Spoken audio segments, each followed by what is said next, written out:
Saturn MEDIA 7.0 এই যুগ বড় কলহের যুগ এবং খুব স্থূল শব্দ প্রয়োগ করলে এই যুগে সবই ভেজাল।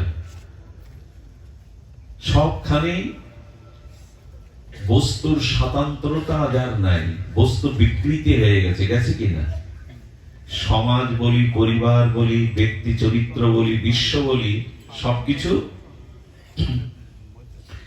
সবকিছুতেই এখন একটা মেকি নকল এই ভাবই এসে গেছে। এই জন্য গুরুতত্ত্ব গ্রহণের পূর্বে খুব বেশি হিসাব করা উচিত।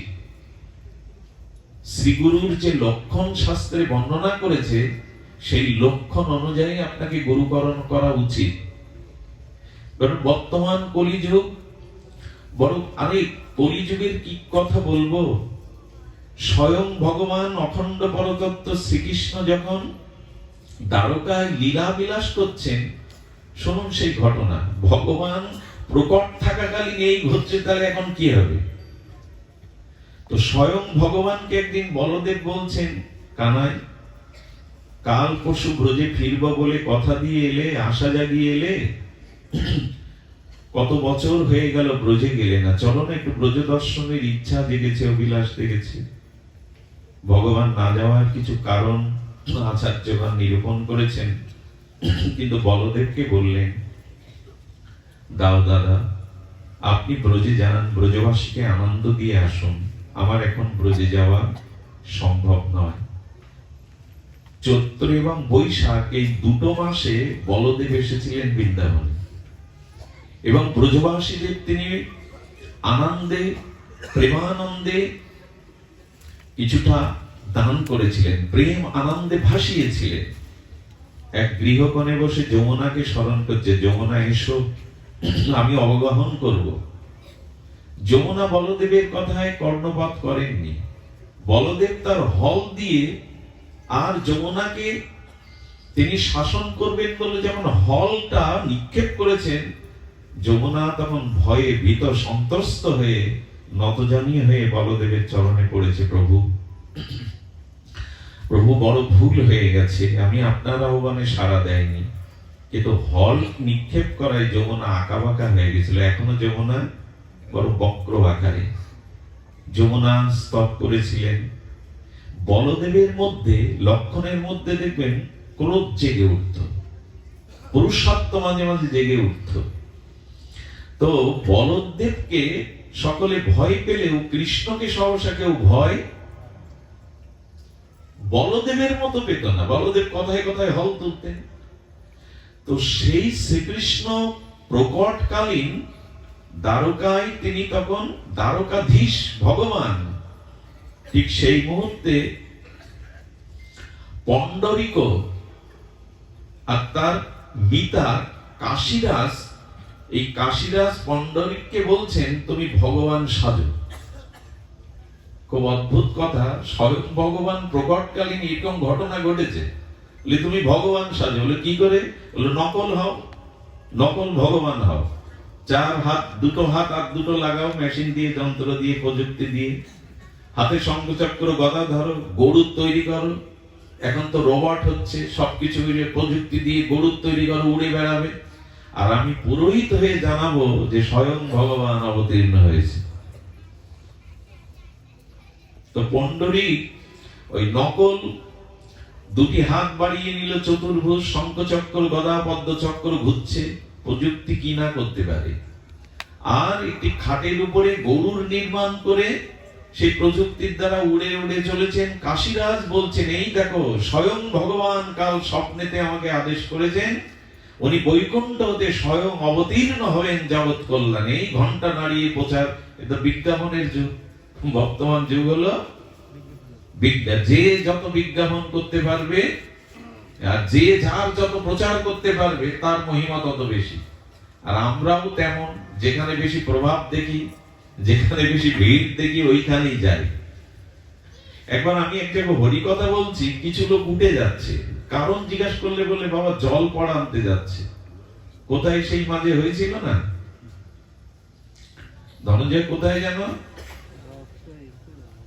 ঝিনাইদানা কোন দিকে, ওই জল পড়া গেলেই সব সাত হাজার হাজার লোক গাড়ি নিয়ে। দেখুন এখন ভবরোগ, কাম, ক্রোধ, এই ভবব্যাধি সারার জন্য মানুষ লাইন দেয় না।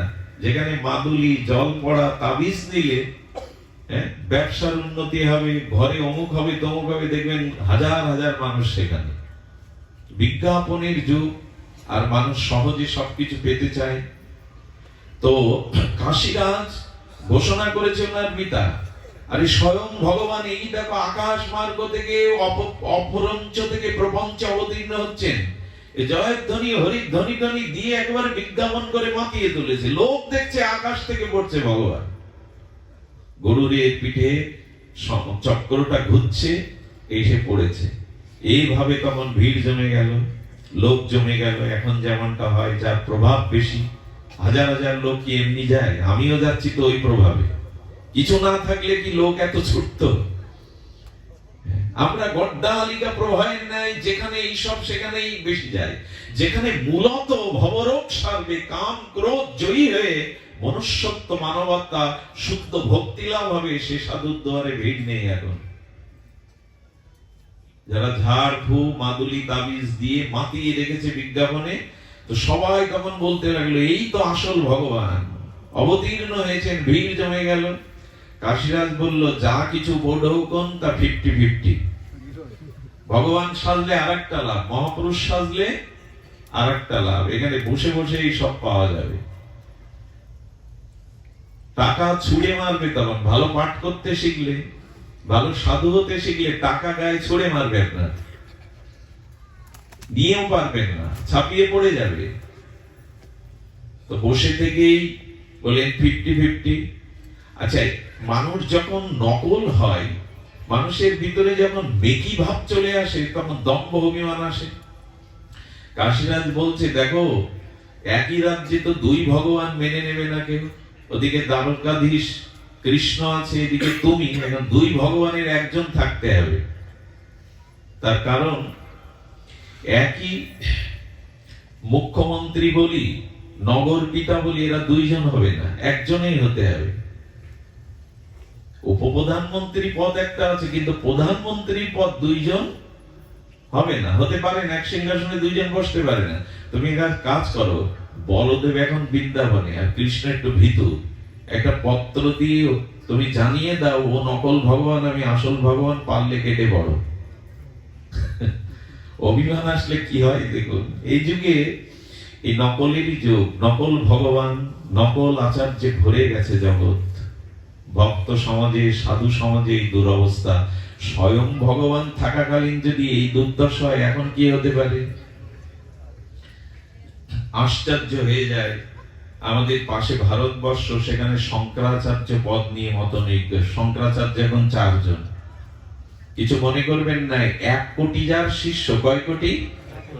400 মতো যার আশ্রম, যিনি দাঁড়িয়ে পড়লেই তার প্রভাব বিস্তার করতেন, সে 400 আশ্রম মিলান আর কোটি শিষ্য মিলান। এখন তিনি কারাগারে, নামটি বলবো না। মাঝে ভারতবর্ষে শুনেছেন এক গুরুদেবের ঘটনা। এখন 1 কোটি যার শিষ্য, 400 যার আশ্রম, তার দশা এখন কারাগারে। এই জন্য অনুরোধ করব, আবেগে ভাসবেন না। শাস্ত্র অনুমোদিত সম্প্রদায়ে, শাস্ত্র অনুমোদিত ভাবে ভজন সাধন গুরুকরণ করুন। এখন তো যে সেই একজন একটু দীক্ষা দিতে পারলে, একটু প্রভাব খাটাতে পারলে, পদ্ম ফুলের উপরে নিজের ছবি চাপিয়ে হাত তুলে ভগবান সেজে বসে। আমাদের বাংলাদেশের মানুষ আবেগ প্রধান। বাঙালিরা এমনি আবেগী। এই জন্য এই আবেগ প্রধান আমাদের বাংলাদেশে। এখানে খুচরো ভগবানের অভাব নেই। খুচরো গুরু এবং খুচরো ভগবানের কথাটি হয়তো আপনাদের একটু অন্য ভাষায় বললাম। খুচরো ভগবান, যে সেই নিজেকে ভগবান বলে দাবি করে। একটু জ্বর সারালে, সন্তান ইনাকে একটু সন্তান যদি আশীর্বাদে সন্তান সম্ভব হয়, তিনি ভগবান সেজে বসেন। পদ্ম ফুলের উপরে নিজের ছবি দিয়ে হাত তুলে, হাতে পাখা, অমুক তমুক পদ্ম ফুল, ভগবান। এরকম না, ভগবান 10টা 5টা হতে পারে না। এই জন্য ভগবানকে পত্র লিখেছে, উদ্ধব মহাশয়কে বলছেন জগদীশ পত্রটা পড়ুন তো। বলে পত্রে কি লেখা আছে? উদ্ধব হাসছে, বললে লিখেছে ভগবান এক রাজ্যে দুইজন না, আমি আদি ভগবান, আমি আসল ভগবান, পারলে তুমি দ্বারকা ছেড়ে পালাও। কাশীরাজ বলেছে কৃষ্ণ তো একটু ভীতু, ভয় দেখালেই ও কেটে পড়বে, যুদ্ধ টুদ্ধ করা লাগবে না। বলে আসল ভগবান আমি, এখন তুমি নকল ভগবান, এই নকল ভগবান এই পথ থেকে অপসারিত হয়ে তুমি পালিয়ে যাও, আমি আসল ভগবান লিখছি বাসুদেব। স্বয়ং ভগবানের কাছে এসব পত্র গেছে, তাহলে এখন আর স্বয়ং ভগবানকে তাহলে কি হতে পারে, কি পত্র পাঠাতে পারে? শুধু ভক্তগণ, ভগবান পড়ে হাসলেন, উদ্ধব মহারাজ হাসলেন, পত্র বাহককে বললেন তোমার ভগবানকে বলো আমি পালাবো না, আমি কাল তার কাছে যাব। যেই গিয়ে বলেছেন যে আপনার কাছে উনি কাল আসবেন, সেই ভয় শুরু হয়েছে। কারণ দুর্বল চিরকালই ভীতু, ন্যায় সত্য যার মধ্যে নেই তার তো ভীতি থাকবেই। কাশীরাজকে বলছেন চিঠি লিখতে, বললে হুমকি দিলে চলে যাবে, এখন তো উল্টে আমাকেই হুমকি দিচ্ছে আসবে। আরে ভগবান হতে গেলে একটু অর্ধেক যুদ্ধ বিগ্রহ তো করতেই হবে, বীরত্ব তো দেখাতেই হবে। আকাশে উঠবে চার হাত নিয়ে, সুদর্শন নিয়ে, যুদ্ধ তো একটু করতেই হবে। আকাশে উঠলেন, ভগবান সুদর্শন দিয়ে তাকে বধ করলেন, জগতে জানালেন এরকম ঘটনা তোমাদের বেলাও ঘটতে পারে, সমাজে ঘটতে পারে। এটা ভাগবতেরই ঘটনা, আমি মন করা গল্প শোনাচ্ছি না আপনাদের। স্বয়ং ভগবান থাকাকালীন যদি এই রূপ দশা হয়, এখন কি হতে পারে বর্তমানে? এই জন্য অনুরোধ করব, আবেগে প্রভাবে খুব বেশি হাজার হাজার পেছনে লোক চলে এরকম না।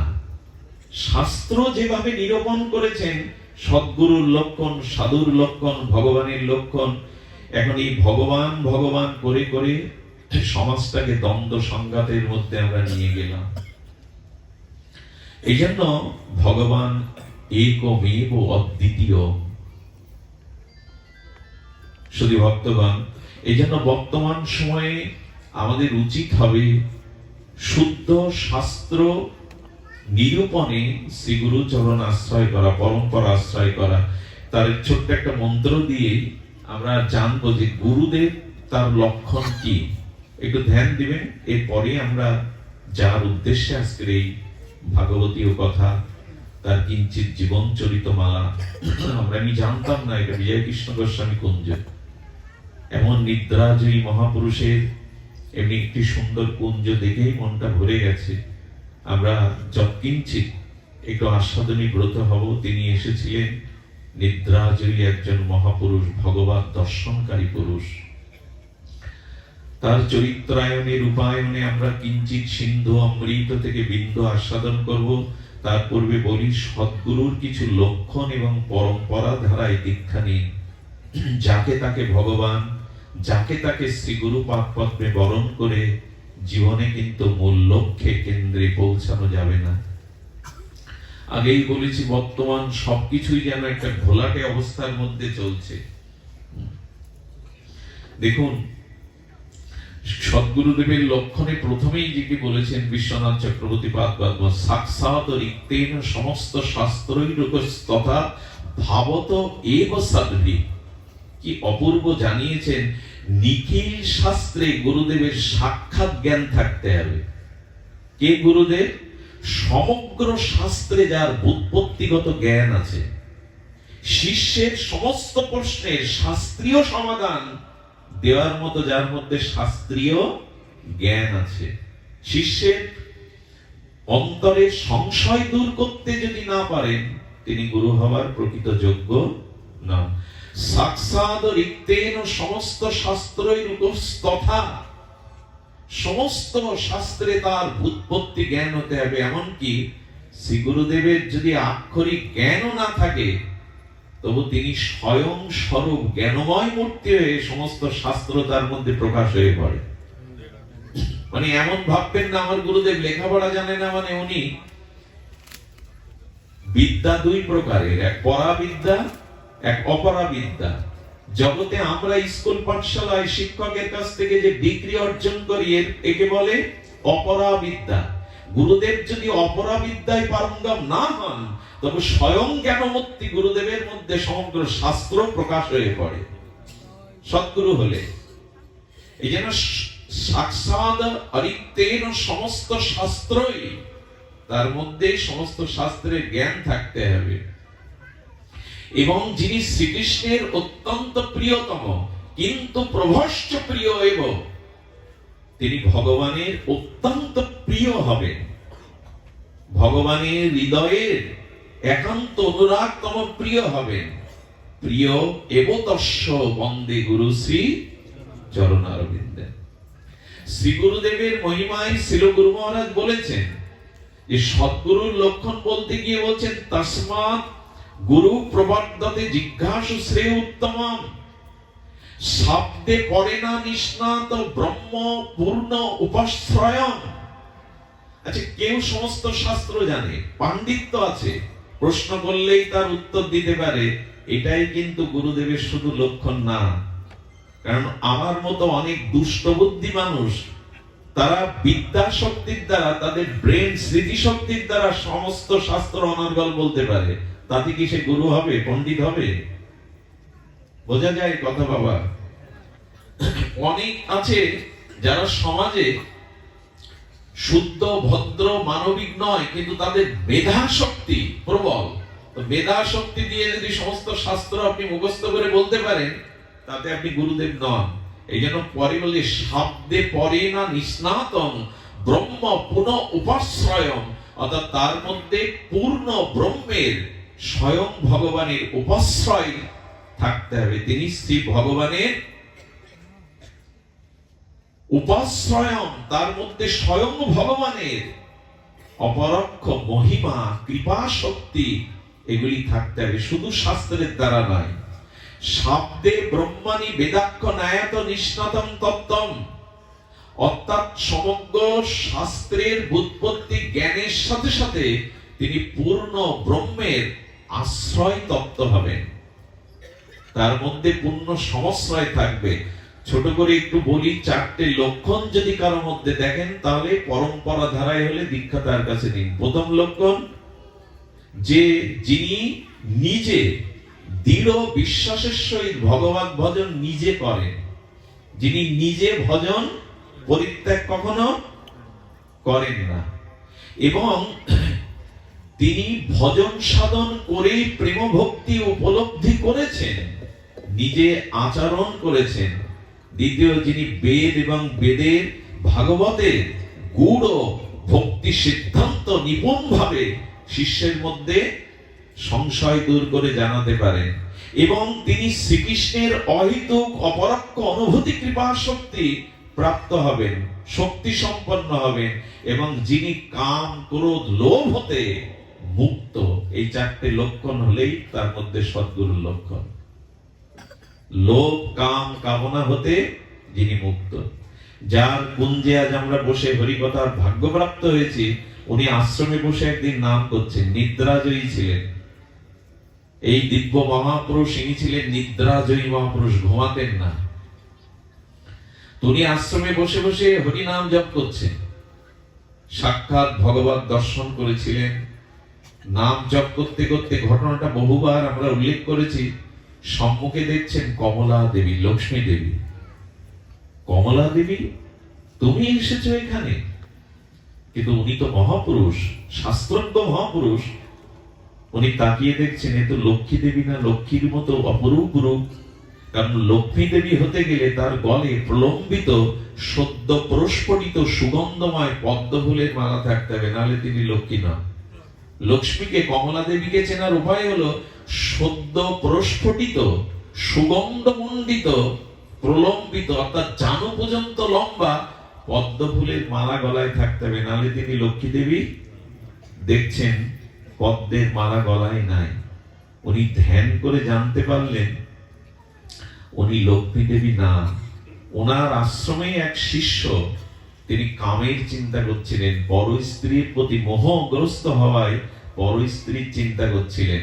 আর ওই যে সুন্দরী রূপ ধরে এসেছে, ও অশরীর কোন প্রেতাত্মা, যাদের আত্মাগুলো আত্মহত্যা করে, অতি পাপ করে মারা যায়, তাদের আত্মার ঊর্ধ্বগতি হয় না। তারা বিভিন্ন রূপে তাদের যে অতৃপ্ত বাসনা, তাদের যে ভোগ বাসনা, তারা কারো শরীরের মধ্যে প্রবেশ করে এই ভোগ বাসনাগুলো পরিপূরণ করে। একটু কথা বলি, ভগবত চিন্তন না করলে কিন্তু ক্ষতি হবে। ভগবানের চিন্তন মনন হরিনাম আশ্রয় না করলে, নিত্য নিরন্তর সতের সাথে যুক্ত না থাকলে ক্ষতি কিন্তু হবে। কারণ এই আত্মহত্যাকারী, অশরীরী, অপবিত্র, অতৃপ্ত আত্মাগুলো ইথাত্তরঙ্গে ঘুরে বেড়ায়। ওরা কোথায় ঢুকতে চায় জানেন? যে ভগবত চিন্তা, সৎচিন্তা ভুলে কামনা বাসনা কুচিন্তায় রত, সর্বদা ভোগে রত, তারা নিঃশ্বাসের মধ্যে, লোমের মধ্যে দিয়ে তার শরীরে প্রবেশ করে তার অভীষ্ট ভোগ বাসনা আপনার দ্বারা করিয়ে নেয়। মানুষ মাঝে মাঝে এমন কাজ করে বসে, কিছুক্ষণ পর শান্ত হলেই বিবেকের কাছে প্রশ্ন করে, আমার দ্বারা এই কাজ হলো কি করে? আপনার দ্বারা হয়নি। ওই অসৎ চিন্তার ফল এটি, কুচিন্তার ফল এটি। আপনার মধ্যে প্রবেশ করে অশরীরী অতৃপ্ত আত্মা তার ভোগ, তার ক্রিয়া করে নিয়েছে। যেন খুব সতর্ক থাকবেন। মানুষ বাড়ি তৈরি করে ইটের উপর প্লাস্টার করে, তারপর পেন্টিং করে। কেন করে জানেন? ইটটা আগলা রাখলে নোনা ধরবে, ওতে ছত্রাক গিয়ে জন্মাবে। খালি ইট পেলে, খালি জায়গা পেলে কিন্তু ছত্রাক এসে বসবে। যখনই মন ভগবত চিন্তা, হরিনাম ছেড়ে দেবে, তখন এই অপবিত্র চিন্তাটা, অসৎ চিন্তাটা আপনার স্মৃতিতে ঢুকে যাবেই যাবে। সেই আপনাকে বিপদগামী করবে। ওই যে কামের চিন্তা করছে, ও এসেছে ওর শরীরে ঢুকবে বলে, ভেতরে ঢুকতে পারছে না। কেন জানেন? বিজয় কৃষ্ণ গোস্বামী পাদপদ্মের মতো মহাপুরুষ হরিনাম করছে বসে বসে, তার সামনে দিয়ে যাওয়ার ক্ষমতা ওর নাই। কিছুক্ষণ পর চলে গেল। এরকম মহাপুরুষ ছিলেন উনি। কিছুক্ষণ পর বিদায় নিল। এই জন্য ভগবত চিন্তা কিন্তু আমাদের করতেই হবে। ক্ষতি হয়ে যাবে, হানি হয়ে যাবে, মহতি বিনষ্ট হয়ে যাবে। এই জন্য তস্মাৎ সর্বেষু কালেষু মমনুষ্বর যুদ্ধ চ। গীতাতে ভগবান বললেন, সর্বদা আমাকে স্মরণ করো। তস্মাৎ সর্বেষু কালেষু মমনুষ্বর, আমাকে স্মরণ করো। সতত কীর্তন্ত মাং, গীতার এই মহাবাণী, সর্বদা আমার চিন্তা করো। আমার নামের চিন্তা, আমার রূপের, আমার লীলা, আমার ধামের, যে কোনো ভাবে আমার সাথে যুক্ত থাকো। নাহলে কিন্তু ওই অসৎ চিন্তার দ্বারা ওই পথ দিয়ে তোমার ভিতরে ধ্বংস নেমে আসবে। একটা মুহূর্তের, অশুভ মুহূর্তের একটা কুচিন্তায় আপনার জীবন শেষ করে দিতে পারে। একটা অসতর্কতম মুহূর্তে আপনার ভিতরে ক্ষণিকের আবেগ, ক্ষণিকের কুচিন্তা আপনার পুরো জীবনটাই নষ্ট করে দিতে পারে। সাবধান আর আমরা হয়েছি, সাবধান আর আমাদের হয়েছে। এই জন্য গুরুচরণ আশ্রয় না করলে, যদি শ্রীগুরু পাদ পদ্মে আমাদের যথাযথ নিষ্ঠা রুচি না থাকে, তাহলে কিন্তু পার পাবো না। এক শিষ্য 6 মাস ধরে জঙ্গলে তপস্যা করেছে। শুনুন গুরুদেবের কি মহিমা। 6 মাস ধরে যখন তপস্যা করেছে, এই সমাজ তপস্যার করার পরে এই সমস্ত গায়ে মাটি টাটি জমে গেছে, লতা পাতা এসে ঘিরে ধরেছে, হাড়গুলো কেবল আছে। উনি উপলব্ধি করলেন আমার মধ্যে কাম নাই। কি উপলব্ধি করলেন? কাম সাধনার দ্বারা জয় হয়। শ্রীগুরু পাদপদ্মে প্রণাম করে বলছেন, আপনার আশীর্বাদে সাধনায় আমি কাম জয় করেছি। গুরুদেব হাসছেন, বলেন, কাম জয় নিজের সাধনার বলে হয় না। দেবতা মুনি ঋষিরাও স্খলিত হয়ে পড়ে। গুরু কৃপা ব্যতীত কারো কাম জয় সম্ভব। গুরুদেবের বাক্যটা নিজে সাধন করেছে তো, নিজে ভজন করেছে, মেনে নিতে পারছে না। শিষ্য গুরুদেবের সামনে তর্ক করতে পারেন না, কিন্তু মন থেকে মেনে নিতে পারলেন না। ওনার সিদ্ধান্ত সাধনার দ্বারা কাম জয়। কেউ যেন কখনো মনে করবেন না আমি নিজ চেষ্টায়, ভজনের দ্বারা, আমার নিজ প্রচেষ্টার দ্বারা, নিজ পুরুষত্বের দ্বারা আমি কাম ক্রোধ জয় করতে পারবো। সম্ভব না। একমাত্র শ্রী গুরু করুণা হলে। আর গুরু বলতেই সাধু গুরু বৈষ্ণব তিনে এক। সাধু গুরু বৈষ্ণব, এদের কৃপা ব্যতীত কাম জয় হবে না। শিষ্যটির মনে 3 মাস যেতে না যেতে হঠাৎ কামের উদয় হলো। গুরুদেবেরই ইচ্ছা। এমন হলো 2 দিন উপবাস করে ঘরে দোধ দিয়ে আছে, কিন্তু কাম যাচ্ছে না। উনি কি করেছে জানেন? সহ্য না করতে পেরে কামের তাড়নায় পীড়িত তাড়িত হয়ে পতিতালয়ে গেছেন। পতিতা সুন্দর বেশ ধরে তার সামনে যখন একটা জল ফলের থালা এনেছেন, পতিতার মুখপানে তাকাবার সাথে সাথে দেখছেন ওখানে পতিতা দাঁড়িয়ে নেই, শ্রী গুরুদেব দাঁড়িয়ে আছেন। শ্রী গুরুদেব দাঁড়িয়ে আছেন। দৌড়াতে দৌড়াতে উনি শ্রী গুরুদেবের চরণে এসে কাঁদছেন আর চরণ ধরে বললেন, শ্রী গুরুদেব, সাধনার দ্বারা কাম জয় হয় না, হয় গুরু কৃপার দ্বারা। শ্রী গুরুদেব সর্বদা আপনার দিকে দৃষ্টি দিয়েছেন, পতন হতে দেবেন না, হাত ধরেই তিনি পার করে দেবেন। এই জন্য সর্বদা গুরু শরণ। আজকে আমাদের অর্থ বল আছে, আজ আমাদের ক্ষমতার বল আছে, জনবল আছে, এতে একটি বল না থাকলে সবই দুর্বল প্রাপ্ত হবেন, সবই ধ্বংস হবে। সেটা কারো যদি গুরু বল না থাকে। সব থেকে বল হলো শ্রী গুরু বল। যার কাছে গুরু বল নাই, সে পৃথিবীতে অনর্থের হাত থেকে রক্ষা পাবে না। বিজয়ী হতে গেলে শ্রী গুরু বল লাগবে। এই জন্য অর্জুন সকা হলেও কৃষ্ণকে বলেছিলেন, শিষ্যাস্তে মাং সাধিবাং তাং প্রপন্নম। আমি এখন তোমার সখা নই, বন্ধু নই, আমি তোমার চরণে সমর্পণ করলাম, আমি তোমার শিষ্য, আমাকে আমার কর্তব্য জ্ঞান আলো দাও। শিষ্য শরণাগত না হলে কৃষ্ণ একটাও উপদেশ অর্জুনকে শুরু করেননি। গুরু চরণে যতদিন আমার সমস্ত সবকিছু সমর্পণ না করব, ততদিন শ্রী গুরুদেব আমাকে তত্ত্ব জ্ঞান দিবেন না। এই জন্য গুরুচরণ যথাযথ রূপে আশ্রয় করুন, শ্রী গুরু চরণে নিজেকে সমর্পণ করুন। এছাড়া দ্বিতীয় কোনো পথ নাই। শ্রী গুরু হাত ধরে অনর্থের হাত থেকে আমাকে রক্ষা করবেন, সর্বদা তাই করেছেন তিনি। যেমন ওই শিষ্যকে রক্ষা করলেন এই নিদ্রাজয়ী মহাপুরুষ, ভগবৎ প্রদত্ত পুরুষ। ভগবৎ দর্শন করে তিনি মাঝে মাঝে শ্রীধাম বৃন্দাবনে যেতেন। শ্রীধাম বৃন্দাবনে সিদ্ধ বিজয় কৃষ্ণ গোস্বামী তার এক বন্ধুর সাথে সাক্ষাৎ করতে যেতেন। ভাগবত জগতেও একজনের সাথে তার অভিন্নতা ছিল। তিনি গিয়ে দেখছেন বন্ধুটি মাথা পাড়লো, মানে মাটিতে শোয়ালো, ওই দেহ থেকে একটা বালিকা বেরিয়ে চলে গেল। বিজয় কৃষ্ণ গোস্বামী ধ্যানের দ্বারা জানতে পারলেন ইনি মঞ্জুরি স্বরূপের আরাধনা করেছেন সারা জীবন। ওই যে সখী মঞ্জুরি, ওই সাধনা, ওই মনশ্চরণে মনচিন্তনে নিত্য নিরন্তর তিনি নিত্য লীলার সেই রাধারানীর কিঙ্করী মঞ্জুরি ভাব সাধনা করে গেছেন।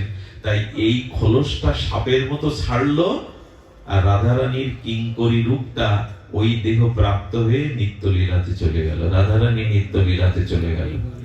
বিজয় কৃষ্ণ গোস্বামীর সাথে বৃন্দাবনের একটা গতাগতি ছিল, গতাগতি ছিলেন। কত আতুর পীড়িত অন্ধ স্খলিত পতিত জীবকে তিনি আলো দেখিয়েছেন। এই মহাপুরুষের দিব্য জীবনের যে আলোর বিচ্ছরণ, তাতে আমাদের মতো তাপিত পীড়িত স্খলিত কত মানুষ ভক্তি প্রেম লাভ করে প্রগতির পথে গেছেন। এনারা ছিলেন এই জগতে চিহ্নিত ভগবানের মুক্ত পুরুষ, মহাপুরুষ। জগৎ কল্যাণের জন্য ওনারা নেমে এসেছিলেন। আজ আমরা যথাযথ সম্মান শ্রদ্ধা তাদের জীবন তাদের লীলা অনুসরণ করি না। দেখুন, ভক্ত চরিত্র যতদিন না শুনবেন, শ্রী ভগবানের শুদ্ধ মহামানবদের দিব্য চরিত্রের আলোকে যতদিন নিজেকে না জাগাবেন, ততদিন প্রেম ভক্তি পথ আমরা পাবো না। ভক্ত চরিত্র শুনতে হবে, ভক্ত মহিমা আমাদের জানতে হবে, তবেই আমরা সঠিক নির্দেশনা পেয়ে নিজেকে মুক্ত করতে পারব। মহাপুরুষের কৃপা ছাড়া, মহতের কৃপা ছাড়া কোনো কিছুই সম্ভব নাই। ললিতপুর বলে ভারতবর্ষে একটি জায়গা আছে, খুব ধ্যান দিন, কথাটি খুব মার্মিক কথা। এই ললিতপুরে তখন খন্ড খন্ড রাজ্য।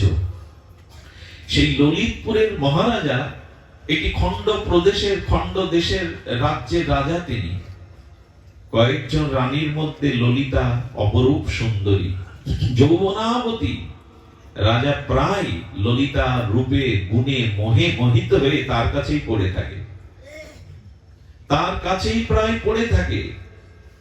ললিতার প্রতি রাজার যে মোহ, ললিতাও রাজার এই প্রীতি ভালোবাসা মোহে উজাড় করে দিয়েছে রাজাকে। এ তো বিধি বাম। এই ললিতার শরীরে তৎকালীন সময়ে গলিত কুষ্ঠ দেখা দিল। মনে হয় ৬০-৭০ বছর আগে কুষ্ঠের ভালো চিকিৎসা ছিল না। এই ঘটনা ৬০০ বছর আগে। সেখানে কি করে থাকবে? যেই কুষ্ঠ হলো, পুজ রক্ত ঘা হয়ে গেল, রাজা আর ললিতার দুয়ারে আসে না। ডেকে ডেকেও দুটো অন্য দাসীরা আত্মহন দিতে শোয়াছিল। কুষ্ঠকে দেখলেই তো মানুষ তখন অন্য পথ দিয়ে চলে যেত। ললিতা বসে বসে ভাবছে, আমি তো সেই ললিতা, আমি তো সেই মহারানী, কিন্তু এখন কেউ আমার দাসীও আমার কাছে। তবে কি রূপটাই যৌবনটাই সব? মানুষের ব্যাধি আসার দরকার আছে, দুঃখ অপমান আসারও দরকার আছে, নাহলে ভগবান জগতে এটা দিতেন না। দুঃখ না এলে, ব্যাধি না এলে, কলঙ্ক না এলে, অপমান না এলে মানুষ সংশোধন উপদেশে এই যুগে হবে না। এদুষে যতই ভালো ভালো উপদেশ দেন, উপদেশে যুগে মানুষের বিবেক বিচার খুব বেশি জাগবে না। যদি সে কলঙ্ক পায়, অপমানিত হয়, রোগগ্রস্ত হয়, ধন শূন্য হয়, ঐশ্বর্য শূন্য হয়, তখন তার বিবেক জাগবে। এই যুগের মানুষের উপদেশে খুব বেশি চেতনা জাগে না। এই জন্য গোবিন্দ এগুলোকেও নিতে বলেছেন। মান যেমন নেবে, অপমানটাও নাও। প্রশংসা যেমন নেবে, কলঙ্কটাও নিয়ে। কলঙ্ক খুব দ্রুত মানুষকে সংশোধন করে দিতে পারে। তো এই জন্য ললিতা ভাবছে এই দেহের সৌন্দর্য নাই বলে রাজাও ফিরে তাকায় না, রানীর মর্যাদা কেউ দেয় না। রাজা কি করেছে জানেন? যাতে ছড়িয়ে না পড়ে, পাশে একটা ঘর নির্মাণ করে ওই ঘরের মধ্যে অবরুদ্ধ রেখেছে, দাস দাসী দিয়ে কিছু পাঠায়। ললিতা ভাবলো, যৌবনী আমরাও বুঝতে পারি না, আমরাও জানতে পারি না এই রূপ যৌবনটা আমাদের কাছে মানুষের প্রাপ্তি কি। এই সংসারে আপনাকে কেন মানুষ ভালোবাসার অভিনয় করে, আমার আমার করে, তুমি ছাড়া আমি বাঁচবো না কেন বলে জানেন? আপনার কাছ থেকে সে সুখ পায়, আপনার কাছ থেকে সুখ আদায় করে নেয়। যেদিন আর আপনি ওদের সুখের কারণ হতে পারবেন না, ওদের কোনো সুখের জিনিস আর আপনি দিতে পারবেন না, তখনই বুঝতে পারবেন এই সংসারে স্বার্থ ব্যতীত, আপনার কাছে সুখ আদায় করা ব্যতীত কেউ আপনাকে আন্তরিকভাবে ভালোবাসে না। এই সংসারটা নিয়মই, কারণ আত্মা ছাড়া কোনো বস্তু প্রিয় হতে পারে না। আত্মনস্তু তু কামায়া সর্বং প্রিয়ং ভবতি। খুব ধ্যান দিন কথাটা, অত্যন্ত অতিশয় মার্মিক কথা। আত্মাই হলো প্রিয়। আত্মা ছাড়া এই জগতে কোনো বস্তু ব্যক্তি সম্বন্ধ প্রিয় হতে পারে না। বস্তু ব্যক্তি সম্বন্ধ প্রিয় কেন? পিতা প্রিয় কেন? মা প্রিয় কেন? স্ত্রী প্রিয় কেন? সজ্জন বন্ধু কুটুম্ব প্রিয় কেন? ওর মধ্যে আত্মা আছে তাই প্রিয়। আত্মা শূন্য মরা দেহের সাথে কারো সম্পর্ক, প্রীতি, ভালোবাসা। সুন্দরী যুবতী যদি মারা যায়, তার স্বামীকে বলুন তো, মেডিসিন দিয়ে লাশ 200 বছর রাখা যায়, 1000 বছর রাখা যায়, ওকে রেখে দাও 10 দিন তোমার খাটে, তোমার ঘরে। হাত পা আছে, সবই আছে। কোন যুবক যদি কোন যুবতীকে মনে মনে কল্পনার আসনে বসায়, ওই যুবতী যদি মারা যায় স্ট্রোক হয়ে, তাকে গিয়ে বলবেন তো, ওর নখ থেকে চুল অব্দি সব আছে, তুমি তোকে মনে মনে ভালোবাসতে কল্পনা করতে রাখো। রাখবে তো কোন যুবক যুবতীর দেহ ভয়ে পালাবে, ওর দিকে ফিরে তাকাবে না। অথচ শরীরের সমস্ত বস্তুই আছে। কেন ভালোবাসা নেই কেন? প্রিয়তা নেই কেন? বস্তু ব্যক্তি সম্বন্ধ প্রিয় হতে পারে না, আত্মা আছে তাই প্রিয়। প্রিয় বস্তু আত্মা, শরীর প্রিয় না, সম্বন্ধ প্রিয় না। এই জগতে একটু বাস্তবতাকে যদি নিরীক্ষণ করেন, দেখতে পাবেন সুখ না আপনি দিতে পারলে, এই সংসারের জন্য আর কিছু করতে না পারলে আপনার প্রয়োজনই নাই তাদের। এই মোহতেই ভুলে আছে আমার আমার করে। এই জন্য আত্মাই প্রিয়, কারণ ভগবানের চিৎকন অংশ, চিত অংশ আত্মা, সহজ অবল সহজ সুখরাশি আত্মা। এই জন্য আত্মা আছে, তাই সম্বন্ধ, প্রীতি, ভালোবাসা সবই আছে। তো এই আত্মা প্রিয়। তো ললিতা চিন্তা করলো এই দেহ তাহলে প্রিয় নাই, রানী এই পদ প্রিয় নাই, শুধু যৌবনটা এই পোকা হয়ে গেছে, পুজ রক্ত হয়ে গেছে বলে মুখও দেখে না। আত্মহত্যা করার সিদ্ধান্ত নিলেন। কেন মহাপুরুষ, কেন গুরুদেবের, কেন সাধুর শরণ নিতে হয়? এদের ছাড়া জীবনে আত্মকল্যাণ সম্ভব নয়। মহতের কৃপা বিনা কোনো কার্যে ভক্তি নয়। আবার বলি, মহতের কৃপা বিনা কোনো কার্যে ভক্তি নয়। কৃষ্ণ ভক্তি রহুক দূরে, সংসার নহে ক্ষয়। আরে কৃষ্ণ ভক্তি তো দূরের কথা, সংসারের মোহমায়াও ক্ষয় হবে না যতদিন কোন মহতের কৃপা আপনার জীবনে না হবে। এখানে ভগবত কৃপার কথা বলা হয়নি, ভগবানের কৃপা না, সাধুগুরু বৈষ্ণব কোন মহতের কৃপা যদি হয়, তখনই আপনার জীবনে সংসার ক্ষয় হবে, মোহ নাশ হবে, তখনই আপনার জীবনে কল্যাণ আসবে, তাছাড়া আসবে না। ললিতা চিন্তা করলো আত্মহত্যাই করব, আত্মহনন করব। কে তার দেহটা বাইরে নিয়ে যাবে? উঁচু প্রাচীর, রাজপ্রাসাদ। একজন কাজের লোককে ডেকে সোনার হার খুলে দিল গলা থেকে, এটা তুমি নাও, রাত্রে ওকে পার করে দাও, মই দিয়ে পাঁচিলটা পার করে দাও। ললিতাপুর, এখনো ভারতবর্ষে ওনার নাম করে, ওই গ্রামটার নাম ললিতপুর।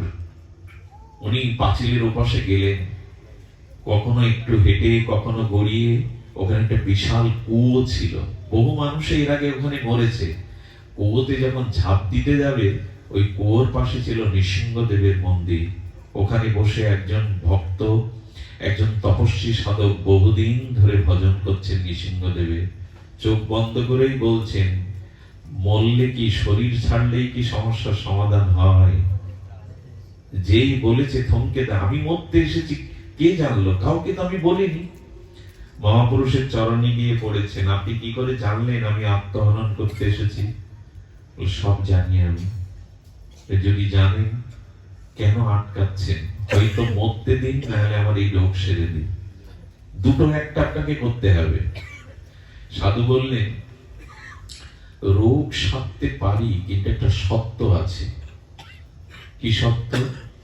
এই দেহটা পুনরায় যখন তুমি পাবে, তখন এই দেহটা শ্রী ভগবানকে ব্যতীত এই দেহের ভাগ, এই দেহের যতদিন বর্তমান আছে সময়, দেহ অন্য কাউকে আর দিতে পারবে না। তুমি এর থেকে যৌবনাবতী হবে, এর থেকে রূপের জৌলুস বাড়বে, কিন্তু এই দেহ মন শ্রী ভগবানকে ছাড়া আর কাউকে দিতে পারবে না। এই সত্যে যদি বলো, সবাই তো আমাকে পরিত্যাগই করেছে, আর কাকে দেব? জগৎকে আমার চেনা হয়ে গেছে, জগৎকে আমি ভালো করে বুঝেছি। কৃপা করে যদি একবার এই সুযোগ দেন, জীবন যৌবন সর্বস্ব আমি ভগবানের চরণে সমর্পণ করব। একবার সুযোগ দিন, আমি সমর্পণ করব। শুধু ভক্তগণ, উনি বললেন, কুয়োতে ঝাঁপ দিয়ে না, কুয়োর জল তুলে স্নান করো, নৃসিংহদেব কৃপা করে তোমার রোগ নিরাময় করবেন। রোগ নিরাময় হলো। এটা গল্প শোনাচ্ছি না আপনাদের, জৌলুসও বাড়লো, যৌবনাবতী হয়ে উঠলো আগের থেকে। কিন্তু ঘরে গিয়ে ভেতরে হাক লাগিয়ে একজন দাসী রেখে ওর মধ্যে স্নান পান যেটুকু করেন, রাজা শুনেছে রানী নিরাময় হয়েছে। আমি বহু চেষ্টা করেও কবিরাজ ঔষধে পারেনি, কোন অলৌকিক কৃপায় হয়েছে। রানীর রূপ জ্যোতি দূর থেকে দেখেও বারবার করজোড়ে ওই মোহ, ওই ভোগের লালসা। বললেন, জগৎকে আমি বুঝেছি, এ শরীর সংসার আর এখন আর জগতের নয়, জগদীশ্বরের। আমাদের চেতনা এমনি করে ফিরতে পারে যদি কোনো মহতের কৃপা আমাদের জীবনে হয়। মহৎ সঙ্গ, মহৎ কৃপা ছাড়া এই জীবনে আমাদের পূর্ব কুসংস্কার স্বভাব সুসংস্কারে আসবে না। এই জন্য মানুষকে সংস্কার হতে হবে, আর সংস্কার হতে গেলে আমাদের প্রয়োজন সৎ সংস্কারের জন্য মহতের কৃপা, শ্রী গুরু কৃপা। গুরু কৃপা ব্যতীত এই জগতে কোনো কিছুই সম্ভব নয়। শ্রী গুরু পাদ পদ্ম আশ্রয়, শ্রী গুরু শরণ মনন। আমার কি মনে হয় জানেন, যোগাচার্য স্বামী প্রণবানন্দ একটা জিনিস তিনি রেখে গিয়েছিলেন, সেটা হলো গুরু পূজা। দেখুন, আমাদের গৌড়ীয় বৈষ্ণবে যে পূজা পদ্ধতি আছে, উপাসনা পদ্ধতি, ওখানে গুরু পূজা আগে করে তবে গোবিন্দের পূজা, কিন্তু গুরু পূজাটাকে বিশেষ জোর দিতে হবে। শ্রী গুরু পূজা আজকে যদি ঘরে ঘরে হতো, শ্রী গুরুর অভিষেক, শ্রী গুরুর আরাধনা, শ্রী গুরু বন্দনা, এর মধ্যে দিয়ে একটা পরিবার জেগে উঠত। আজ সবকিছু নষ্ট হতে বসেছে জানেন। আজকে সমাজ বিবর্তনে, সময়ের পরিবর্তনে আমরা এত উগ্র আধুনিক ভোগবাদী সভ্যতায় পৌঁছেছি, আমাদের সনাতন সংস্কার কৃষ্টির দিকে লক্ষ্য নেই। যে গৃহে প্রভাতে মঙ্গল আরতি হয়, যে গৃহে সন্ধ্যায় ভগবানের দিব্য আরতি হয়, যেখানে শ্রী ভগবানের গীতাদি শাস্ত্র অনুশীলন পঠন পাঠন হয়, যেখানে সাধুগুরু বৈষ্ণবের চরণ ধুলিতে স্নাত হয়, সেখানে অভিশাপ আসতে পারে না। সে বাতাবরণ, সে পরিবেশ কিছু ভিন্ন, কিন্তু এগুলি হয় কি গৃহে? সব থেকে বড় কথা অর্জুন বলেছিলেন, অধর্ম বিভবাৎ কৃষ্ণ দুষ্টাশুকুল স্ত্রীয়। খুব মন দিয়ে শুনুন কথাটি। গৃহে যদি ধর্ম অনুশীলন না থাকে, শ্রী গুরু পূজা ভগবত উপাসনা না থাকে, তবে স্ত্রীদের মধ্যে দুষ্ট বুদ্ধি আসার সম্ভাবনা থাকে। অধর্মে বিভবাৎ কৃষ্ণ দুষ্টাশুকুল স্ত্রীয়, অর্জুনের শব্দটা গীতাতে। যে পরিবারে পুরুষরা আদর্শমুখী নয়, ধর্মমুখী নয়, সেই স্ত্রীর, সেই ঘরের সহধর্মিনী স্ত্রী বা রমণীগণ প্রায়শ দুষ্ট স্বভাবের হয়ে যায়। ভজন নেই, উপাসনা নেই, তো কি আগে যায় কাজকর্ম থাকতো, সুস্থ থাকতো। সেই মা ঠাকুরমাদের আমলের ভোর থেকে উঠে, এখন তো রিমোটের যুগ, পরিশ্রম এখন এত রোগ ব্যাধির কারণ হলো মানুষ সব রিমোটে করে বসে। কাজের লোক, মোছার লোক, রান্নার লোক সব আলাদা। বসে বসে খেলে হবে কি? রোগী তো হবে। মা ঠাকুরমারা সেই গোবরের প্রলেপ দিত, আজকে এগুলি নেই। গোবরের প্রলেপ দিত, ওই গোবরের মধ্যে এমন একটি জীবাণুনাশক ক্ষমতা আছে, ওখানে কোনো জীবাণু আসতে পারে না। আজও কোনো মাঙ্গলিক কর্মে যেখানে যজ্ঞ হবে, হোম হবে, ওখানে গোময় লেপন করতে হয়, কারণ পরিবেশটা জীবাণুমুক্ত হয়। মাটি দিয়ে, পেলেট দিয়ে ঢেকে দিতে পারলেই আমরা খুশি। আচ্ছা, মাটির ঘরে পড়ে কারো মাজা ভেঙেছে এরকম শুনেছেন? এখন তো বাথরুমে পড়েই মানুষ মারা যায়। এত প্লেট বসানো, ওইখানে পড়েই প্রায় শুনবেন বাথরুমে পড়ে গিয়ে। তার মানে কি এগুলো বসাতে নিষেধ করছি না, কিন্তু এত উগ্র হওয়া ঠিক নয়, এত ভোগবাদে থাকা উচিত নয়।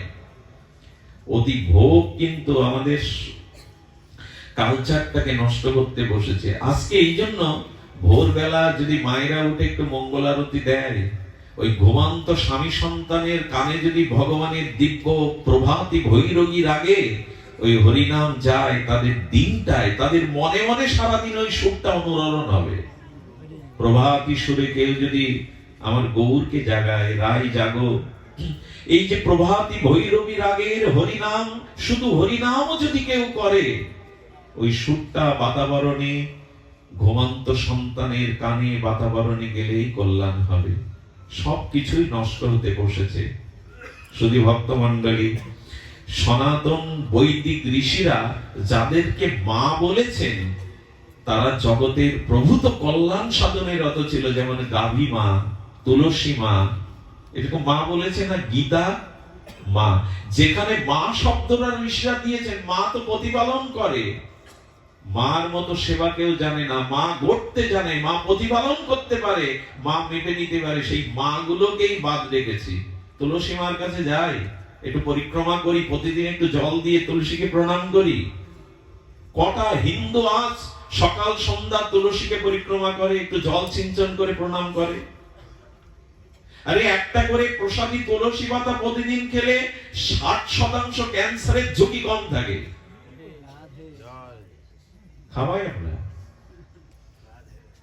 তুলসীর গায়ের বাতাস লাগলে ও মা ও ভক্তি দাত্রী কজন মানুষ যায়। গীতার একটা শ্লোক পাঠ করতে 2 মিনিট লাগে, সে সময় মানুষের হাতে নেই, কিন্তু খবরের কাগজ পড়ার সময় আধা ঘন্টা ধরে ধরে আছে। সব কিছু নষ্ট করতে বসেছে আমরা। শান্তি নেই কেন? বাড়ি গাড়ি টাকার অভাব নেই, শান্তির অভাব। আমরা পুরাতন বৈদিক কৃষ্টিটাকেই ধ্বংস করে ফেলেছি। গাভী মা, পৃথিবী আজ মরুভূমি হয়ে যাচ্ছে, উর্বরতা কমে যাচ্ছে। এক সময় আমাদের এই উপমহাদেশে হব্য কব্য কৃষি সমস্ত কাজের কারণ ছিল গাভী। কৃষি কিসে পালন হতো? কৃষি হাল চাষ গাভী দিয়ে। ওদের গোময় মানে ওদের গোবর আর ওদের ওই যে মূত্র, ওগুলো ধরিত্রীতে পড়ে পড়ে ধরিত্রী উর্বর হতো। আরে এখন তো বিজ্ঞানীরা গোময় গোমূত্র দিয়ে 100টা রোগের চিকিৎসা শুরু করেছে। খাঁটি গাভীর দুগ্ধ অমৃত। কিন্তু কি হয়েছে জানেন? ওই যে সব কিছু একটা মেকি নকল হচ্ছে। এই যে ক্রস বা সংকর ঘটিয়ে যে জার্সি গরু আনা হয়েছে না, এই জার্সি গরুর দুধ সন্তানকে খাওয়ালে কোনো না কোনো দিন সে কোনো মারাত্মক ব্যাধিতে আক্রান্ত হবেই হবে। এবং শুনে রাখুন, মহিষের দুগ্ধ দিয়ে ভগবানের অভিষেক চরণামৃত কোনো পূজা কার্য বৈদিক সনাতনে হয় না। কারণ মহিষের দুধ যতই উৎকৃষ্ট হোক, সার হোক, মহিষ হলো রজগুণ বা ক্রোধের প্রতীক। গাভীর দুধ লাগবে যদি বলেন বিল্বমঙ্গল এইসব কথা রেখে দাও, এখন খাঁটি গাভীর দুধ কোথায় পাবো? ওই দিয়ে সারতে হবে, হবে না পূজা। তবে বিদেশি জার্সি গরুর সাথে সাথে যদি ওই না পান, খাঁটি দেশি গাভীর দুগ্ধটা 2 ফোঁটা ওর মধ্যে দিয়ে তবে পূজা সারতে হবে, অভিষেক করতে হবে, নাহলে ওটা গ্রহণীয় হবে না।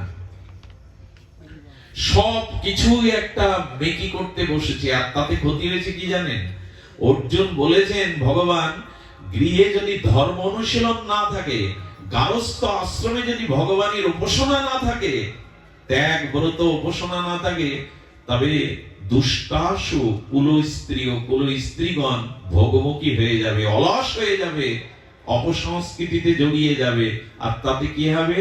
তাতে বর্ণ সংকর রূপ সন্তানের জন্ম হবে, যাদের দ্বারা পূর্বপুরুষ উদ্ধার পিণ্ড পাবেই না, এবং যাদের দ্বারা এই বংশ 21 কুল নিম্নগামী হবে।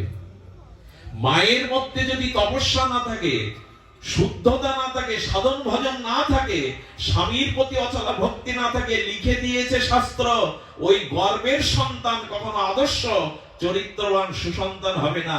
এবং ওই বর্ণসংকার জাত যে সন্তান, তাদের দ্বারা 21 কুল নরকগামী হবে। তর্পণ পিণ্ড ক্রিয়া ওটা পৌঁছাবে না। অর্জুন সতর্ক করেছিলেন, আমরা শুনিনি।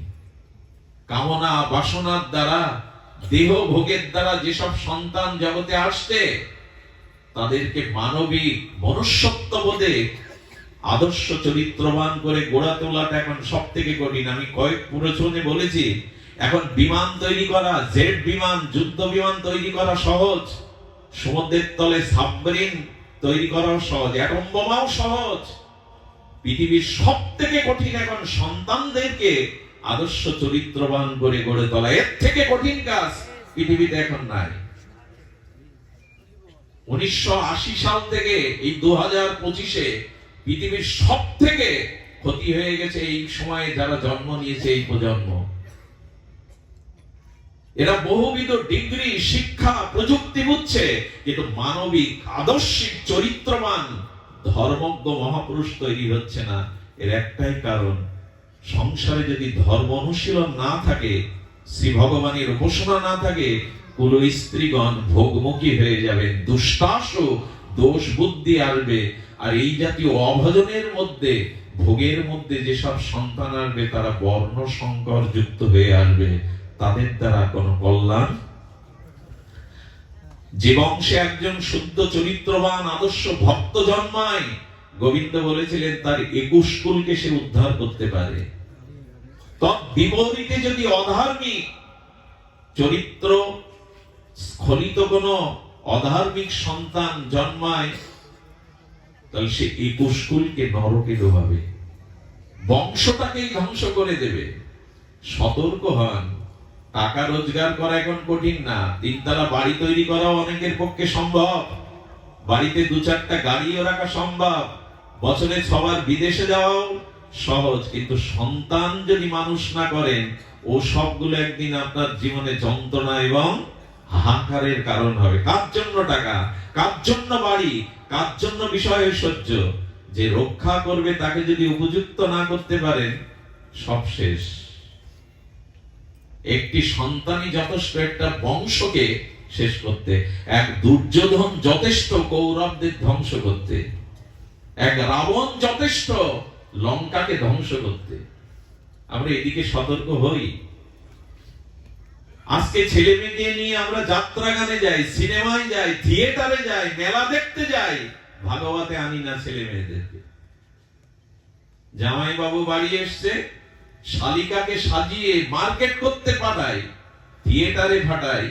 বাবা মার হাত ধরে কোন সন্তানকে আমি কম আনতে দেখেছি ভাগবত আসরে, যেখানে মানুষের চেতনা জাগে, যেখানে মানুষ মনুষ্যত্বের পথ পায়, সেখানেই আমাদের যুবক যুবতীরা নাই। হবে কি? পরবর্তী প্রজন্মের কাছে, পরবর্তী সময়ের কাছে আবেদন করা হয়েছিল, বংশে একজনকে সাধু করার চেষ্টা করো, ডাক্তার, মাস্টার, ইঞ্জিনিয়ার বানাও, তাতে আপত্তি নেই, কিন্তু সৎ চরিত্র, আদর্শবান, ধার্মিক ভক্ত যদি বংশে একজনকে না করতে পারো, বাতি জ্বালাবারও কেউ থাকবে না, একদিন মঙ্গলের বাতি জ্বালাবার কেউ থাকবে না। দিনের প্রদীপ সূর্য, রাতের প্রদীপ চন্দ্র, আর বংশের প্রদীপ একজন সুসন্তান, ভক্ত সন্তান। সে আকুতি আমাদের আছে, সে প্রার্থনা আমাদের আছে। সন্তান কি করে পাওয়া যায় শোনো মা, সতীর গর্ভেই অতিনিষ্ঠ সতী সাধ্বী রমণীর গর্ভেই মহাপুরুষরা আসে। এই জন্য পুরুষ যদি ভগবান বা ইষ্টপানে ছোটে, আর নারী যদি স্বামী সতী সাধ্যিপনায় তার জীবনের ব্রত হয়, ওখানেই নেমে আসে সুন্দর সুন্দর একটা ঘটনা। বলি, খুব অপূর্ব লাগবে ঘটনাটা। কেন সতী মায়ের প্রয়োজন, কেন সতী নারীর আজ জগতে প্রয়োজন, শুনুন ঘটনাটি। আপনাদের মনে আছে, গঙ্গা দেবী একবার এই কলিহত জীবের সমস্ত পাপ ধুয়ে আসি আমরা গঙ্গায়, মা গঙ্গায় স্নান করে পাপ রেখে আসি, গঙ্গায় ভরে গেল সেই পাপের পূর্ণতা। মা গঙ্গা ওই পাপ নিজের গর্ভে রেখে যাওয়া ওই পাপকে স্খলনের জন্য গেলেন পার্বতী, লক্ষ্মী এবং সরস্বতীর নিকটে। 3 জনকে এক জায়গায় দেখে বলছেন, মা, আমাদের জীব যে গঙ্গা স্থানে পাপ রেখে যায়, এই পাপ মুক্ত করো আমাকে। নারদের ইচ্ছা কিছু আলাদা, নারদ তো বাধায়, আর উনি যেটা বাদান সেটা আমাদের মঙ্গলের জন্য। গিয়েই বসেছে, হঠাৎ নারায়ণ নারায়ণ শব্দ, দিব্য মাধব নাম উচ্চারণ করে বলছেন, মা গঙ্গা, হে ভাগীরথী গঙ্গা, মা তুমি শোনো, তুমি এখানে কেন এসেছো? আরে জগতে একজন মহাসতী আছে, দেবী অনসূয়া, তার সাথে সাক্ষাৎ করলেই, তাকে দর্শন করলেই তুমি সমস্ত পাপ থেকে মুক্ত হবে, যা রেখে এসছে জীবগণ তোমাতে স্নান করে। আচ্ছা, কোন রমণীর সামনে আর এক কোন রমণীর প্রশংসা কোনোদিন করতে যাবেন না। একটা বুদ্ধি আপনাদের জানাই, কোন নারী জাতির সামনে অন্য কোন নারীর প্রশংসা করবেন না, আপনার বিরাট ভজন হবে। সে লক্ষ্মী দেবীর বেলাও তাই, পার্বতীর বেলাও তাই, সরস্বতীর বেলায়। নারদের প্রতি কিছুটা রেগে গেলেন, আমাদের থেকে সতী, আর তাও পৃথিবীতে দেবী অনসূয়া যখন বললেন ওনার কাছে যাও, নারদ তো এরকমকে লীলাময়, লীলা করতে ভালোবাসেন, যাও ওখানে যাও। মা গঙ্গা প্রণাম করে নেমে এলো, কিন্তু ক্রোধ তো হলো, সরস্বতীও রেগে গেল, পার্বতীও রেগে গেল। তখন বলছেন, আমাদের থেকে সতীতাও পৃথিবীতে, এই উপাধি মেনে নিতে, বিশেষ করে নারীরা খুব প্রতিহিংসা পরায়ণ হয় অপর নারীর প্রতি। এটা সত্য, ঐতিহাসিকভাবে সত্য। ওরা মেনে নিতে পারল না। মেনে নিতে না পারলে দেবী অনসূয়ার ওখানে কি করেছেন, ওরা বুদ্ধি আসছে যে ওর সতীত্বের পরীক্ষা নেওয়া প্রয়োজন, ওর সতীত্বের পরীক্ষাটা নিতেই হবে। আর তারা কি করেছেন, ওইখানে অত্রি ঋষি, অনসূয়া দেবীর পতির নাম হলো অত্রি ঋষি, উনি সমাধি থেকে হঠাৎ বলছেন একটু জল দাও। আর ওইখানে কি করেছেন, পার্বতী, লক্ষ্মী, সরস্বতী ওখানে সমস্ত জল তত্ত্বকে সরিয়ে নিয়েছেন। দেখি স্বামী চাইলে, স্বামীর আদেশে সেবা না করতে পারলে পরীক্ষা কি করে, পরীক্ষার পরে পরীক্ষা, জল ওইখানে নাই। সঙ্গে সঙ্গে দেখছেন সরোবরে জল নাই, ঝর্ণার দিকে স্বামী জল চেয়েছে কিন্তু একবারও বলেনি যে ঘরে জল নাই। আমি একবার কোথায় পাঠ করতে গেছি, শুনুন, যারা প্রকৃত সতী নারী, ভোজন পরায়ণ, সুশীলা রমণী, তাদের মহিমা দেখুন। আমি একবার কাপড় বৃষ্টিতে ভিজে গিয়ে বলছি, মা ধুতি আছে পরবার মতো, পাঠ করবো তো সব ভিজা। উনি খুব দরিদ্র, ভাঙা ঘর, কাপড় আছে কিনা আমার বিবেচনা করে বলা উচিত ছিল, কিন্তু বললেন আছে বাবা, দিচ্ছি। একটা কাপড় আনলেন সাদা, তবে মায়েদেরই, বৃদ্ধ মায়েরা যে সাদা কাপড়, একবারও বললেন না যে আমার ঘরে বস্ত্র বা ধুতি, সেটা পরে। সেদিন তিনি যাওয়ার সময় কি করছেন জানেন, যাওয়ার সময় একটা ফল মাথায় করে এনে দিচ্ছেন। বললাম, মা ফলটা এভাবে কেন দিচ্ছ? বললো, যে পথে তুমি চলেছ, আমি আমার প্রিয় পরম জগদীশ্বরের কাছে প্রার্থনা করি তোমার এই পথে, প্রচারের পথে যেন তুমি প্রকৃত প্রেম লাভ করতে পারো, ফল লাভ করতে পারো, প্রেম রূপ ফল। ফলটা দিচ্ছেন ওই অনুভূতি প্রশংসা করে, তুমি যাতে জগতে প্রেম ফল লাভ করতে পারো, লক্ষ্যে পৌঁছাতে পারো। ছোট্ট ঘটনা, এগুলো সাধারণ, কিন্তু মানুষকে উদ্বুদ্ধ করে। স্বামী বলেছে জল নেই, এ শব্দ নেই, এগিয়ে চলেছেন জলের জন্য। আর গঙ্গা সেই সময় আসছিলেন দেবী অনসূয়ার সাক্ষাৎকারের জন্য। ওনার দর্শনে, ওনার স্পর্শনে আমার মলিনতা যাবে, জীবে রেখে আসা পাপ বিধৌত হবে। গঙ্গাকে দেখে গঙ্গা প্রণাম করেছে, মা তো জলের জন্য কোথায় যাচ্ছেন? বলে, কে তুমি? বলে, আমি গঙ্গা। মা তুমি এসেছো তো? মা আপনার হাতে কোমণ্ডল, বলে একটু জল চাই। দুর্গা মানে গঙ্গা দেবী দেখছেন পার্বতী, লক্ষ্মী, সরস্বতী জল তত্ত্বই সরিয়ে নিয়েছে পরীক্ষার জন্য। ঝর্ণার দিকে মা গঙ্গা তাকালেন, ঝরে ঝরে জল আসলো, ওই জল নিয়ে গিয়ে স্বামীকে সেবা করালেন। দেবী অনসূয়াকে দর্শন করে মা সত্যপাতক নাশিনী দেবী গঙ্গা বড় প্রীত হলেন। আর গঙ্গা মায়ের আশীর্বাদ, মায়ের সঙ্গ পাওয়ার সাথে সাথে তার ভেতরে নির্মলতা এলো। দেখুন, একজন সতীর দর্শনের দ্বারা, একজন শুদ্ধ আত্মার দর্শনের দ্বারা গঙ্গারও রেখে আসা পাপ স্খলন হয়।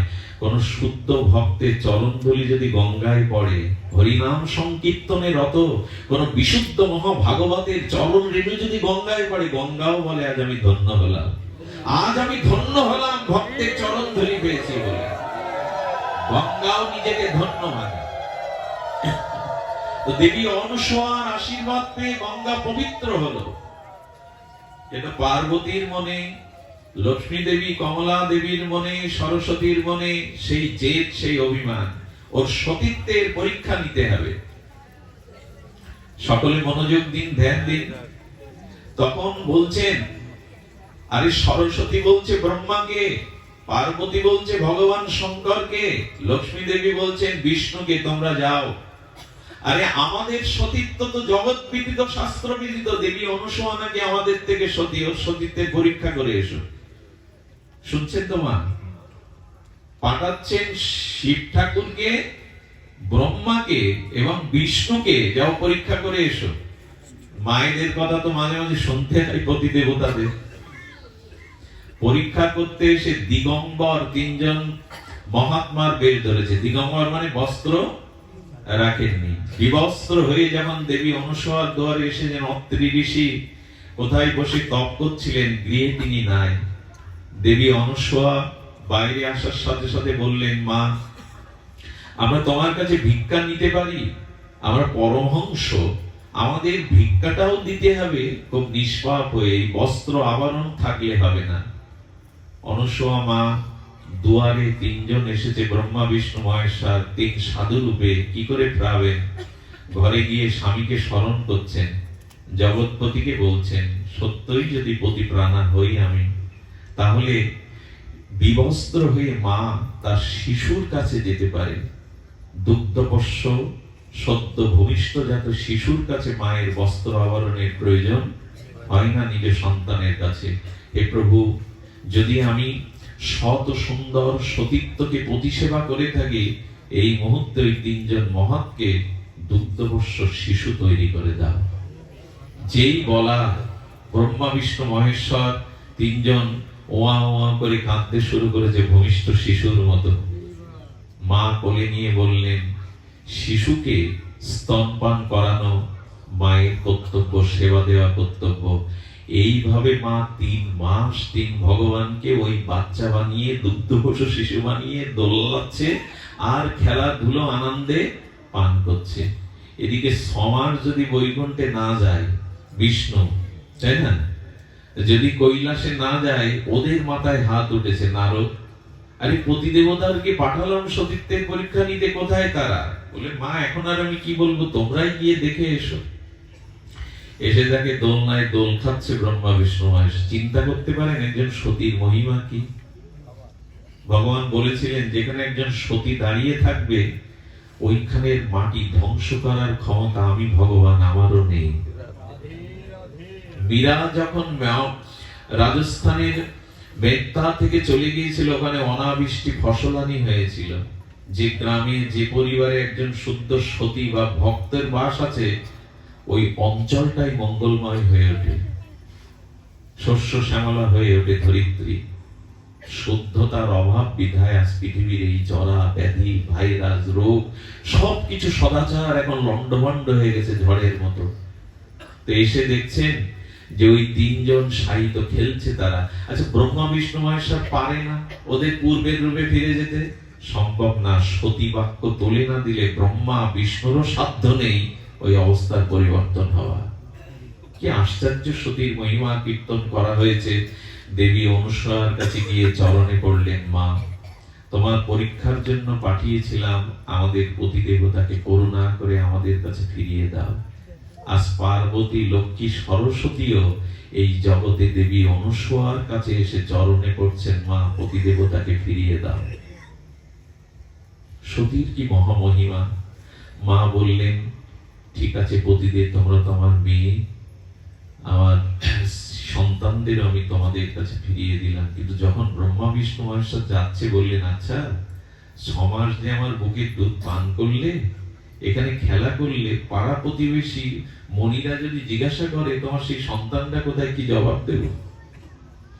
এক কাজ করো, তোমরা 3 জন সন্তান নিয়ে আমার কোলে এসো।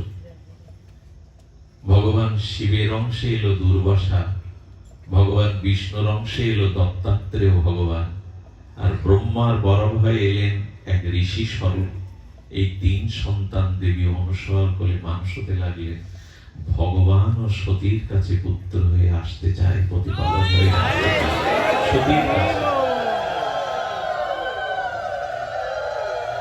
এই জন্য আমি আপনাদের নিবেদন করব, বড় বড় মন্দির করছেন, করুন। মন্দিরে সেবা, পূজা, আরাধনা, নিত্য আরাধনার ব্যবস্থা করুন। মন্দির করছেন, করুন, কিন্তু গৃহটাকে মন্দির করুন, গৃহটাকে আশ্রম করুন। গৃহে যদি ধর্ম অনুশীলন না হয়, জাতি বাঁচবে না, এই ধর্ম বাঁচবে না।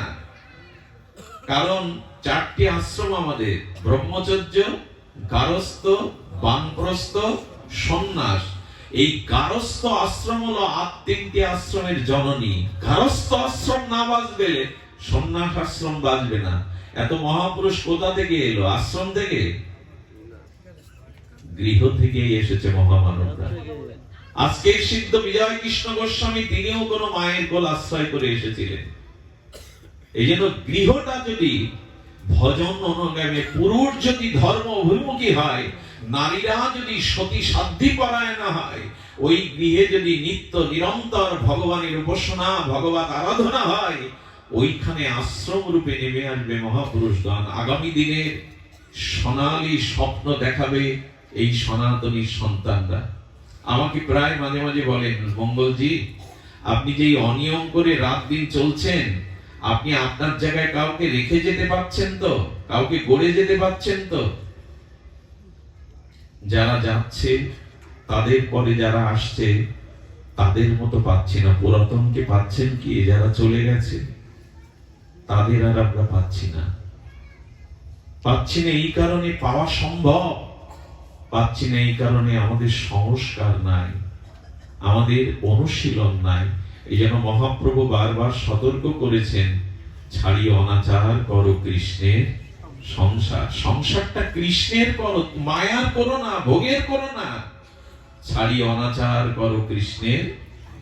যেখানে হরিনাম হয় না, সাধুগুরু বৈষ্ণবের চরণ ধুলি পড়ে না, যেখানে ঘন্টা কাসর সকাল সন্ধ্যা বাজালে কি হয় জানেন? ঝাঁজ, খোল, করতাল, এই দিব্য ধ্বনিতে ওখানে অভিশাপ পৌঁছাতে পারে না, কোন অপবিত্রতা সেখানে পৌঁছাতে পারে। এই শব্দগুলোর একটা মহা কল্যাণকর দিক আছে। করতাল, মৃদঙ্গ, ঝাঁজ, খোল এগুলো বাজালে না, এই পবিত্র ধ্বনির ভাইব্রেশনের দ্বারা ওখানে সমস্ত অমঙ্গল দূর হয়। সর্বমহাপ্রাশ্চিত্র যে হরি নামে, যে গৃহে হরি নাম হয় মহাপ্রাশ্চিত্র হয়ে যায় সেখানে। কিন্তু আজ আমরা যাচ্ছি কই? ছোট্ট করে এইটুকু বলবো, ভগবানের সমর্পণ করে জীবন চালান। এটি বলেই পাঠ বিশ্রাম করছি।